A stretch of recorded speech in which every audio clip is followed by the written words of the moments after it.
ዘንድሮ እንደመቻል የሊጉን ዋንጫ ማንሳት ትልቁ ግባችን ነው ሲሉ የክለቡ ስራ አስኪያጅ ብርጋዴር ጀነራል ኖሩ ሙዘየን ተናገሩ። መቻል ስፖርት ክለብ በስፖርቱ ክለቡ ያለውን የቀደመ የገዘፈ ስምና ዝናውን ለመመለስ በርካታ የሪፎርም ስራዎችን እያከናወነ የሚገኝ ሲሆን ከነዚህ የሪፎርም ስራዎች መካከልም ዋናውን የእግር ኳስ ቡድን የሊጉን ዋንጫ እንዳነሳ ማስቻል ነው።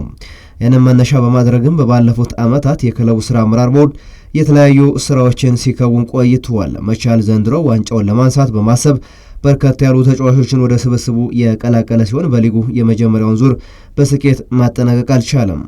የመጀመሪያውን ዙር መጠናቀቅ አስመልክቶ ከብስራት ራዲዮ ጋር ቆይታ ያደረጉት የክለቡ ስራ አስኪያጅ ብርጋዴር ጀነራል ኖሩ ሙዘየን የመጀመሪያውን ዙር በቅዳችን መሰረት ከላይ ሆነን ባናጠናቀቀም ከዋንጫው ብዙ ስላራቅን መጥፎ የሚባል ውጤት አይደለም ብለዋል። ብዙ አመታችን ነው 80ኛ አመት ጋር ያይዘው ዋንጫ እንወስዳለን ብለን ብዙ ስራዎች ሰራን።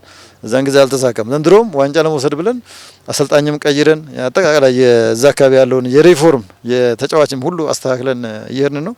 እስካሁን ብዙ እንደፈለግነው ባይሄድም ግን አሁንም ብዙ መጥፎ አይደለም። ከዋንጫ ብዙ አራቅንም። ግን እኛ ፈልገን ነበረ ቶፕ ላይ ሆኖ ቶፕ 2 3 ላይ ሆኖ ለዋንጫ የሚወዳደር ቡድን መሆን አለበት ብለን ለዚህ የሚያስፈልገው ሁሉ አድርገን ጥሩ ጀምረናል።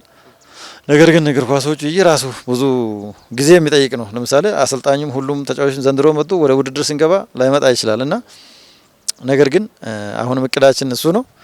እስካሁን ድረስ ባለው ሁኔታ በቶፕ 5 አካባቢ ነው ያለነውና ጨዋታውም ገና ውድድሩም ገና ስለሆነ የዋንጫ በተለይ የፕሪሚየር ሊግ ዋንጫ መውሰድ አንዱ ቁልፍ ግባችን ነው። ዘንድሮ እንደመቻል ዋንጫ ለማንሳት ብዙ ስራዎችን ሰርተናል። በዋናነት የሊጉን ዋንጫ ካልሆነ ደግሞ የኢትዮጵያን ዋንጫ ማንሳት አለብን ሲሉ ጀነራሉ አክለው ተናግረዋል። ሁለተኛ አማራጭ ደግሞ ጥሎ ማለፍ ዋንጫ አለ። ጥሎ ማለፍ ዋንጫም በተመሳሳይ እሱንም መቻል ማንሳት አለበት። ብዙ ተጫዋቾች፣ ብዙ አሰልጣኞች፣ ብዙ ነገሮች ስላሉት ይሄን አስተካክለን መውሰድ አለብን ብለን እየቀጠልን ነው። እንዳልከው ገምግመናል። አንዳንድ ችግሮች ማስተካከል አለብን። አሁን በግማሽ ላይ አስተካክለን መቀጠል አለብን ብለን ያየነው አለ። አስተካክለን እንደሚሻሻል ከአንድ እስከ 3ኛ ደረጃ መውጣት እንደምንችል ተስፋ ይዘን እየተንቀሳቀስን ያለን። የመጀመሪያውን ዙር ግምገማም ባካሄድንበት ወቅት ከአመራሩም ሆነ ከአሰልጣኝ ቡድን አባላት ያለውን ችግር ለመረዳት ሞክረናል። እንደ አመራር የሚያስፈልገውን ሁሉ እያደረግን ነው። አሰልጣኞችና ተጫዋቾች ደግሞ ማስተካከል ያለባቸውን ነገር እንዲያስተካክሉ በመነጋገር ዋንጫውን ለማንሳት ጥረት እናደርጋለን ሲሉም ገልጸዋል። ግምገማው እንግዲህ ብዙ አይነት ግምገማ አለ። ቴክኒካሊ አለ፣ አጠቃላይ አስተዳደራዊ ግምገማዎችም ሁሉም አድርገናል። እኛ እንዳልከው ለመቻል የጎደለ ነገር የለም። ሁሉ ነገር የተሟላ ነው ማለት ባይቻልም ግን አስፈላጊ ለስፖርተኛ አሟልተናል።